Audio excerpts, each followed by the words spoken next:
طالبانو یو خبر واورئ، یو حسد ده، یوه غبطه ده. حسد دې ته ویل کیږي چې الله پاکه دا نعمت دی چې په زید کړی ده، دا نعمت له ده نه زوال کا او دا نعمت ماته راکه. دې ته څه وایي؟ حسد. او غبطه دې ته وایي چې ته په زید چې کوم انعام الله کړی ته داسې وایې ای الله پاکه دا انعام دی چې په ده کړی، دا انعام له ده نه ده ته دې چې ورکړی ما ته هم الله راکه، ده نه یې اخلمه. دې ته طالبانو غبطه او تنافس هم ورته وایي.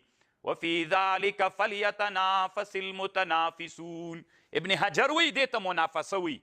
منافسه دې ته وایي رغبت، چې چا باندې الله نعمت کړی ده ته داسې وایې چې الله ده ته دې چې کوم انعام کړی ده ما ته هم راکه. دې ته منافسه وایي. الله قرآن کې وایي وفي ذلك فليتنافس المتنافسون. ابن حجر وایي. او هغه کې حسد الله بیا وایي ولا تنافسو، تاسې تنافس مه کوئ، یعنی حسد مه کوئ چې الله هغه نعمت دی چې ده ته ورکړی ده نه یې زایل که ماته یې راکه. نو دلته طالبانو غبطه ذکر ده. مطلب دا د طالبانو د امام بخاري مقصد داسې ده، څومره ښه مقصد ده. امام بخاري داسې وایي ای طالبانو غبطه وکئ، تنافس په علم و په حکمت کې وکئ، رغبت وکئ. قرآن څه وایي؟ وفي ذلک فلیتنافس المتنافسون. رغبت دی وکړي، رغبت کوونکي شوقمندي سي، مینه دې ورسره وکړي. له چا سره دې وکړي؟ امام بخاري دلته وایي له علم و له حکمت سره.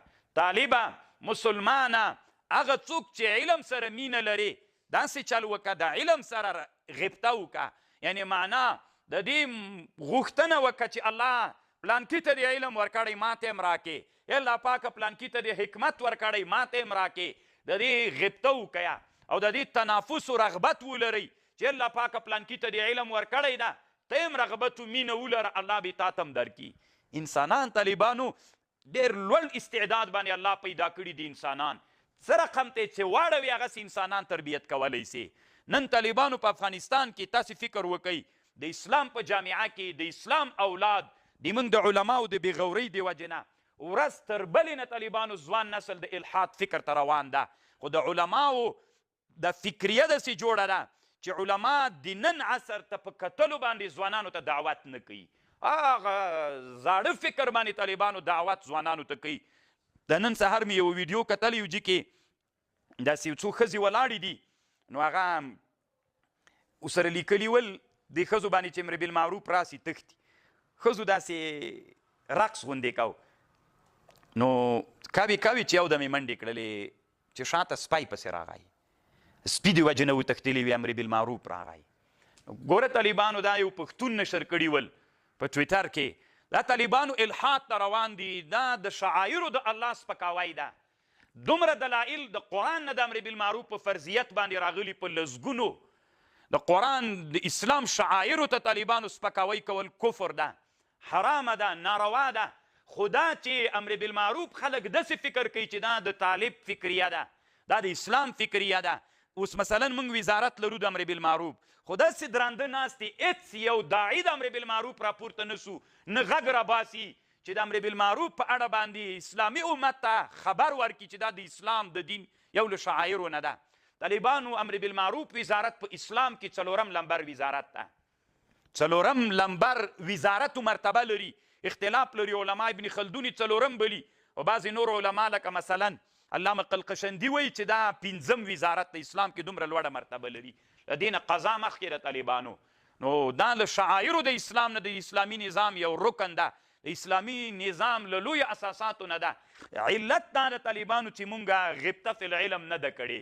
مونږ داسې نه دي ویلي چې ای انسانانو راځئ مونږ غبطه په علم کې وکړو، په حکمت کې وکړو. پلانکي ته چې الله علم ورکړی ده زم شوقمن سم چې هغسې عالم سم، زم شوقمن سم چې هغسې حکمت ځان ته کم. د افغانستان خلکو نن طالبانو غبطه او د دوی شوق او رغبت نن څه شي ته ده چې زم هغسې کرکټي سم. په ټوله عربي نړۍ کې ځوانان نن طالبانو په دغه فکر باندې دي چې زه څنګه فوټبالر سم. ټوله عربي نړۍ کې خصوصا په دا هغه کې څه ورته وایي جزیرة العرب هیوادونو عربیو کې ټولو ځوانانو د عربو رغبت و مینه دې ته ده، غبطه او تنافس دې ته ده چې موږ ته الله څوک پیدا کړي. داسې فوټبالر سم لکه هغه د دنیا مشهور فوټبالران غوندې. رښتیا ووایي طالبانو د علماو څومره کمی ده، علماو د خپل رعیت ته څومره کار کړی ده. نن په افغانستان کې د مدرسو د طالب نه پرېږده که نه دی سره نن په ځوان نسل کې فکر وکړي، خصوصا هغه ځوان نسل چې په بازارونو کې دوی نه که پوښتنه وکړي رغبت دې څه شی ده، داسې یو ځوان ودره ورته وایي څنګه غواړي چې الله څنګه درنه جوړ کړي یا پلان کې کرکټي غوندې رغبت څو که نه طالبانو، دا د چا د وجې نه، د علماو د ذوق د وجې نه. دا طالبانو بعیده مه بلئ چې نن د هند په وچه باندې اسلامي امت نشته ده، هلته اسلامي حاکمیت نشته ده، هلته علما بېغوره پاتې سول، خپل منځي اختلافاتو دې ته ورسول چې د هند په وچه باندې 900 کلنه لوی امپراتوري نن ونړېدله. یو ورځ به طالبانو د کابل د افغانستان د پاکستان د ایران په مځکه باندې اسلامي امپراتورۍ نه وي، الله دې نه کوي. که علما داسې بېغوره ول، که علماو ته که پیسې ورکړې دې طالبانو خدمت کوي، کوي نه کوي، الله پاک د رښتینې علما را پیدا کړي چې د دین درد ورسره وي. دا ټولنه دې ته متوجه کړي لکه امام بخاري رحمه الله چې عنوان کړي، تنافس وکوي، غبطه وکوي، رغبت وکوي په علم او په حکمت کې. ولې ځوانانو نن عصر کې رغبت د چا سره ده؟ چا سره د طالبانو نن رغبت؟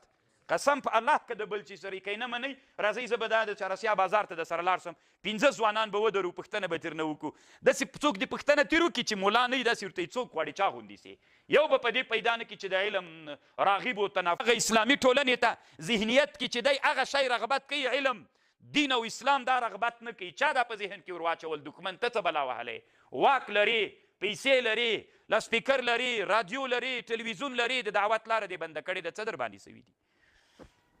پوهېږئ خو طالبانو که نه چې موږ څومره کار کوو؟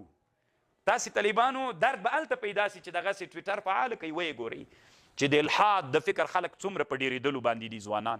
یعنې دا مې درته ویلې چې دا نن سهار مې ولیده، که نه د سپي سره یې تشبیه ورکوله. دا کافر مطلق د طالبانو ده، او که دی په دې پوه سي زه فکر نه کوم چې دی دا نشر کړي، خو پوه کړی چا نه ده. بس لا یشعر کافر د مخکې امام بخاري یو باب کېښود، سړي نه داسې قول و فعل صادر سي چې دی پوی نه چې دا کفر ده، په هغې باندې د اکثرو علماو رایه دا ده دا مطلق کافر ده طالبان. نو دا د امام بخاري رحمه الله مقصد